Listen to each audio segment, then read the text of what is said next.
What's going on, YouTube? This is Matt Faircloth, and this is our Mentorship Monday program. I'm looking into getting a fourplex, my first investment property. Rent control in New Jersey. How do you handle this? And my next question is now, how do you screen your renters, and what service do you use to screen your renters? If you like Mentorship Monday, if you like our site tours, if you like what we do, then smash that subscribe button and like this video. I'm going to bring in my co-host, my main, Justin Fraser, who's sweating down in North Carolina. Hello. Justin, how What's are you? up? Let's get it going. Hey, Ruben. Ruben is here. Hey, how you guys doing? Very good. I'm 32 years old. I'm looking into getting a fourplex, my first investment property. And I'm also from New Jersey, so you guys know I'm from New Jersey. Woohoo. So my first question is, what is your opinion about investing in Newark in general? And if so, what area in Newark would you suggest I'm investing in? The articles I've read have told me that North Jersey, like the greater Newark area, I'm talking Newark, Westfield, that whole area is going to become the sixth borough of Manhattan, right? They're working on expanding the train lines going into the city. And so you're going to see a lot more people that don't want to pay north of $1 million to live in Brooklyn or Lower Manhattan. They will retreat to New Jersey for affordability. I already know several people that have done that. As much as New Jersey gets a bad rap in some ways, it's still and shall be for the many like longer time more affordable than Manhattan or than the five boroughs. And most municipalities in northern New Jersey have better school systems than they do in the in those areas. So as the millennials age up and get into marriage and anchoring down or whatever, you're going to see, I believe, the areas of the greater part of New Jersey, of northern New Jersey, become a place that a lot of millennials flock to start their families and drop their anchor. That's my 2 cents. Justin, you want to throw in on that? I want to answer that question by telling you how to find the answer, which is find investors who are in Newark. They know, right? And that's really the best way. And that's for anyone looking in any market, whether it's Newark, New Jersey, or Florida, or pick a city. Find people that are there. Find people that are doing it. Because even though Matt and I are obviously very familiar with Trenton, just down the road, it's about an hour and a half away. There are hyper specific neighborhood streets, and the only way you know what's happening in that town is by talking to people who are in that town doing what they do. So they're monitoring the legislation, they're monitoring the crime, they know where that path of progress is going. So if you can find folks either on Bigger Pockets, any meetup groups, social networks, whatever you can do, just to say, I want to talk to people who are doing what I want to do in that city, they will be able to give you some much better advice and specific advice about the market. Okay. So you guys are invested in Trenton, right? Yeah. Yes. Well, for now. I do have a house you might want to buy. Trent's a different story, man. Trent's a different story. And I'm sitting in Trenton right now. I still think Trenton's a great place. I believe in the city in a lot of different ways. Newark's got a better shot to pop than Trenton does. I'll tell you why. Newark's a bigger city. It has more diverse employment. It's closer to Manhattan. Check down the box. Trenton is none of those things.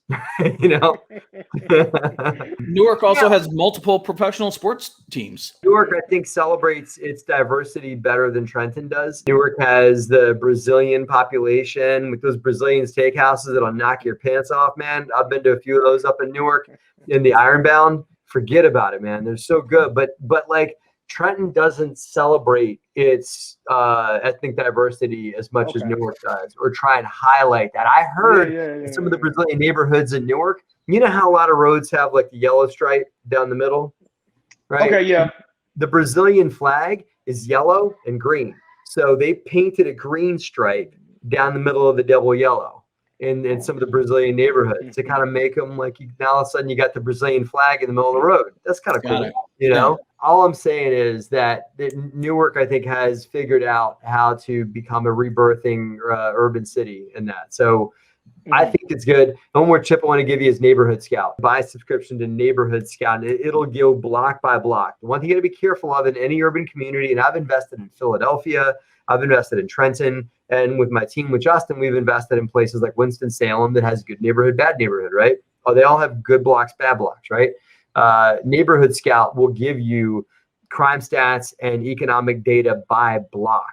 for any city. So look at Neighborhood Scout too to decide what blocks in Newark you want to look at. Now, my next question is rent control in New Jersey. How do you handle this, and what's your process in multifamily or quadplex as far as that, and how do you go about rent control? Rental increases? Yeah, it goes town by town, man. Here's my again, I'm not a lawyer and I'm not a public official, whatever. I believe that if you give tenants amenities in exchange for monetary increases, or at least offer them the rights to do that, then you can increase rents. If you're just giving tenants like, hey, I'm keeping your apartment exactly the same as it was, and I'm going to increase your rent, then you're not going to get very far in court. But like in Kentucky, there's really not very many rent control laws in Kentucky. But in Kentucky, when Justin increases rent out there, we give him an appliance set. We'll give them something. So if you're planning on giving the tenant something in exchange for an increased rent, your rent increase is going to hold up in court, because I didn't just give them. I gave them a new appliance set. I gave them maybe new ceiling fans. I gave them some upgrades or whatever in exchange for the rent increase that they're paying. I find that is a better way, and you can get justification for price increases if you give the tenant some sort of a value add along with the rent increase. Justin, what do you think? I don't know the specifics of Newark rent control increase. I would say that you should find. Each city is different. Every city's different. Every city has different towns. Matt's talking very generally, obviously. I would talk to a attorney familiar with Newark, but also property managers. I don't know if you're planning on self-managing or using a property management company, but self-managing right now. You want to self-manage. Okay. Maybe interview, some property managers as if you were to hire them, and ask your questions there, because they're obviously going to be local experts, and so they're going to know. Awesome, thank you for that. Right there. Yeah. How do you begin the eviction process in New Jersey, and what lawyer and who would you recommend as far as the lawyers go? Oh, during COVID, it's like, what eviction process? Because there isn't one in New Jersey. Your best bet, it goes county by county, because each county in New Jersey processes evictions themselves, right? So what you want to do is go to the county court's office, find out when the eviction hearings are, and go to the eviction courts. By the way, that's a good way to find deals, because there's people that are showing up to eviction court themselves, you're catching them when they're done. It's like, man, I need to get these people out of here. I need to get back to my life. This stinks. I don't want to do this.